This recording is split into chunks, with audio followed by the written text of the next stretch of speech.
So hopefully everybody's got the SVEET Excel workbook open. It's a standard Excel workbook. You just open it. It's an XLS file. So if you have a newer version of Excel, when you save it, you can go ahead and save it as an XLSM.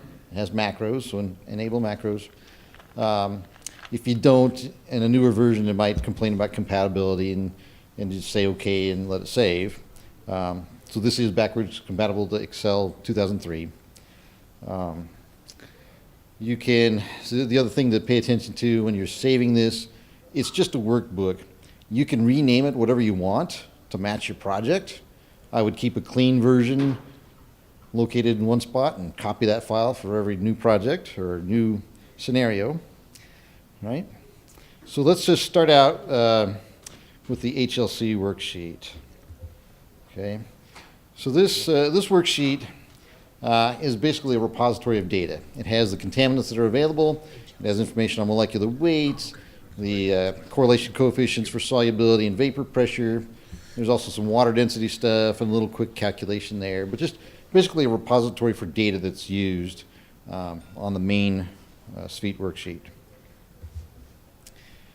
As Mark talked about the technical basis, so all these 1,000-some simulations that he ran, all that data is tabulated in tables in the report that you have. So you can look at the appendices and find that.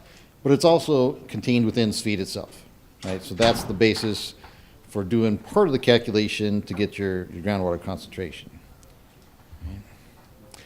So we've looked at the parameters of interest here a couple times now. I'm just going to show them to you again. This, we've got a table here in the document that talks about the parameters and units and ranges. But there's basically two types of parameters of interest to us in the SVEET calculation. One are the set of parameters that have a nonlinear impact on the groundwater concentration. So that's things like the residual saturation or moisture content, the source thickness ratio, area of the source, and so on. And the other type of parameters are ones that scale, the groundwater concentration scales linearly with those parameters. Okay. So Mart kind of pointed at this, but I'll go through. It's pretty straightforward using SVEET, right? You're gathering data about your site to put it in the context of our generalized conceptual model. And so you provide those inputs, it does some intermediate calculations, it does the interpolation to come up with an unscaled groundwater concentration, and then it does linear scaling to come up with the final result of this is the groundwater concentration at your point of interest that you can use to say, are we done or not with SVE? The interpolation starts out and it takes 64 values from the set of data from the STOMP simulations, and it just does linear interpolation for each parameter. The relative source position, starts with that.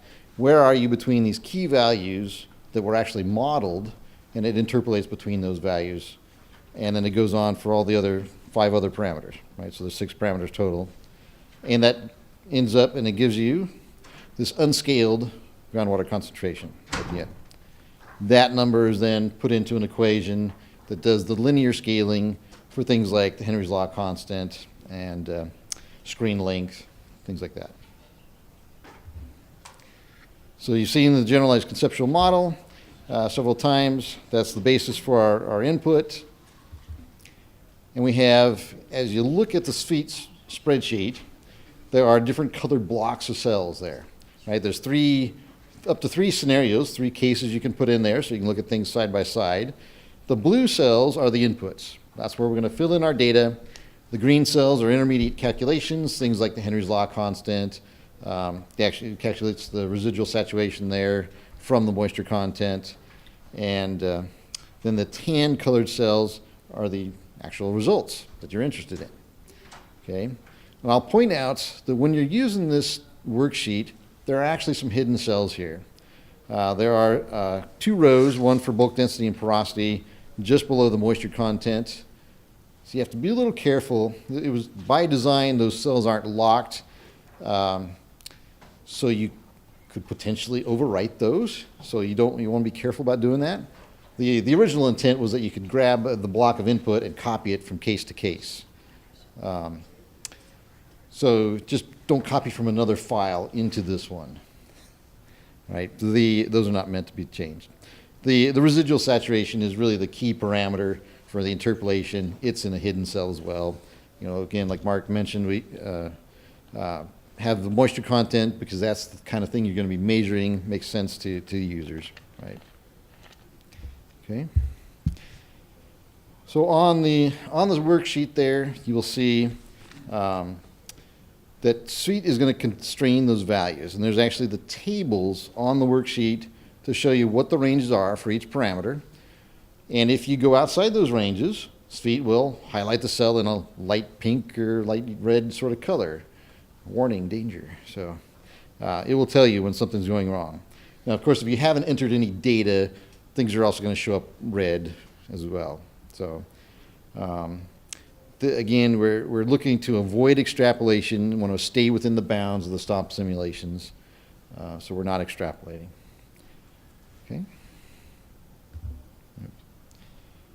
So what information does SVEET need? Well, that's the input block, and it needs things like temperature and moisture content, the dimensional quantities, compliance well information, and source strength information. So we'll walk through our hypothetical site. So here we have some hypothetical site. It's got a nice little building there, and it had some drums. They buried some drums with TCE in them, and of course they leaked, causing a problem for us. There are some groundwater wells distributed here and there throughout the area, and that tells us our groundwater flow direction. And you'll note that our model is lined up along the center line of the flow direction, right? So we need to be, when you specify your compliance well information, it's going to be along that center line with the flow direction, okay? We also have some soil vapor wells to give us some information on soil gas concentrations. And they went and put in some SVE wells around where the source area was so they can treat the source. So you'll just note the little blinking light and the circle around the one groundwater well. That is going to be our compliance point. So if you look at the scale at the bottom, you'll see that's 75 meters down gradient from the source. Now it's a little bit offset. So this is really one of those things, we're going to talk about a number of these things that you need to use some professional judgment about whether or not it makes sense for your site, right? So this particular well is not exactly on the center line down gradient from the source, but it's pretty close, right? If your only well was way off center, then you might need to think about putting in a new well or doing something a little different. But I think this is close enough off center that we can count it. Okay. So from this information, we can start filling in some information in SVEET. And so what I'd like you to do is go along and with me and start entering some numbers into SVEET. Just pick one case, one of the columns there, and call it whatever you like. And we're going to choose TCE. So you click on that cell. There's a little drop down there, and you can choose TCE as the contaminant. And we know the information about the compliance well, so you can say that's 75 meters away. So here's the center line. I've just drawn that, and we're going to look at a cross section next. So in a broad view, this is what the cross section looks like in our hypothetical case. We have our soil gas wells, we have some groundwater wells, the SVE wells are in there as well. And by golly, we have some low permeability lenses here and there. So what we know about this, though, is we've got a groundwater temperature, 18 degrees C. And so we're going to use that groundwater temperature to represent the subsurface temperature, because that is, what we're interested in is the mass transfer from this Vadose zone to the groundwater. So we're going to use Henry's law constant for that. So that the groundwater temperature is the important value to use here, okay? We can also see from the scale on the left that the Vadose zone is 15 meters thick, okay? And then finally, we can look at the groundwater screens and see that they're all 5 meter screens. So the well is down in the groundwater, 5 meters. So again, we can proceed to enter those numbers into our case for SVEET. Again, the temperature of 18, Vadose zone thickness of 15, and screen length of 5. We have some data for our hypothetical site. We're not going to really worry about the coordinates or anything, but we have some moisture content data for these particular wells. These are our Vadose zone wells. So there's some moisture content data, some soil gas data. So let's look at how we're going to use that. And we're going to start out with taking the average of the soil moisture data. Right? We'll just say, what's the average? And then we'll use that in SVEET for the moisture content. So it's 8%, 8 to 8% is the moisture content. So let's go on to, let's look at that soil gas concentration data. So if we look at a plan view and contour the data early on in this case, where before we've applied SVE, the contours look something like this, right? So this will be a point where you may not be applying SVEET, and certainly not for looking at endpoint issues, but you might be looking at this and define a source area so you can say, here's where we ought to put our SVE system. And so you can draw a box, and at this particular site, the site managers decided on a 30-meter box, just from a plan view, where's the hot spot at. So that's our 30-meter box. We're not going to enter that in the SVEET, though. We're going to look at a cross-section here of zoomed in, here were the buried drums, and they leaked and it made some soil vapor and contaminated one of the low permeability lenses. So you can look at that, and here's where you're going to need to use some of your techniques to figure out what is that depth, what is that box in terms of depth as well as width, right? And for this particular site, they removed the drums, and then we'll look at it and say, well, it's about a 6-meter box by the 30-meter width, right? So that would be kind of, as you're starting out with SVE, where's my source? What am I going to treat? This is the kind of thing you'd come up with for this site.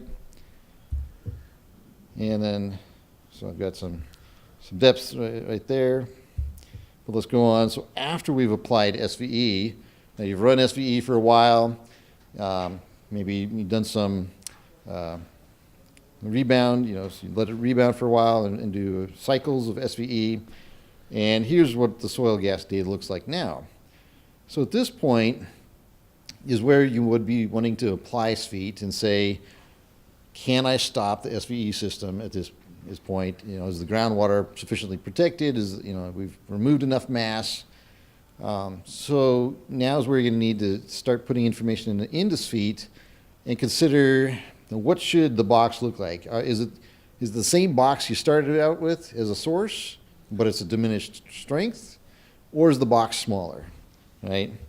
In this particular case, for a hypothetical case, we're going to say, well, the box is really smaller. We're going to box around the 25 ppmv contour and say it's only 20 meters, okay? So now we can put that into our SVEET list, our case. So it's 20 meters width, and we're using gas concentrations in this case, and it's 25 ppmv. So you could, if you had mass discharge data from your SVE system, you could also use that instead. But in this particular case, we're just going to use the concentration, fairly uniform in that contour there. All right, and looking at the cross sections, so not only do we need to define that box, the width, but we need to define what is the placement in terms of the cross section depth, right? So again, you could just say, well, it's that 6-meter thick box that was 4 meters down below the surface, and look at that. And that might be a first cut where if you haven't gone out and got tomography data to assess it, you could look at that, and all this is very quick to enter into SVEET and look at it and say, does that make sense? Can we justify it? In this particular case, we're actually going to say that the box has really shrunk. We've done SVEET, we've cleaned out these permeable areas, and it's really just this silty, low permeability zone that has residual mass in it. Okay, so this one is actually a depth L1 value of 6 meters and a thickness of 2 meters. So you can go ahead and enter that into your case information, L1 of 6 and Z of 2. And we still have a few more parameters to fill out. So let's look at some hydraulic head information. All right, so we've got the groundwater wells, and we have some, we've done some pumping tests or slug tests or something and got some hydraulic conductivity data. We've got some head data, so we have contours, and we can get the gradients across the site. And from that, we can calculate a Q, a Darcy flux, right? So this is not the linear velocity, it's the Darcy velocity, right? Darcy flux, yes. That little Q is what you want to enter then into SVEET. So in this case, it's 0.2278. So I think that leaves us with one more piece of data that we need to put in, and that would be recharge. So recharge is really, it's precipitation, is based on precipitation. That would be rain and snow. The actual recharge is not going to equal the precipitation because there's a lot of factors that go into that. The land use, the type of vegetation, soil type, a lot of different factors, and there's a variety of ways to convert precipitation information into a recharge. For our purposes, for our hypothetical case, we're just going to say, we've got the historical data here on precipitation. It was about 70 centimeters per year, and we're going to say 10% of that is recharge. So that wraps up all the inputs. Here's our set of inputs that we can look at, and it gives you a result. So Mart actually put this table together to give you an idea of what would happen as you change, increase the parameter input values for this is just a single parameter change at a time, right?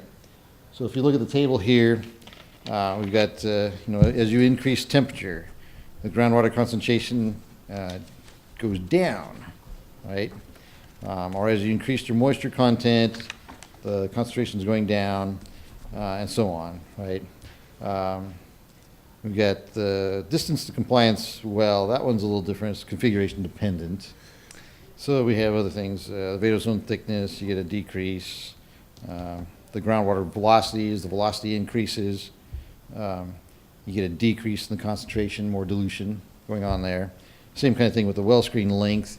As you increase the well screen length, the resultant concentration is going to dilute, right?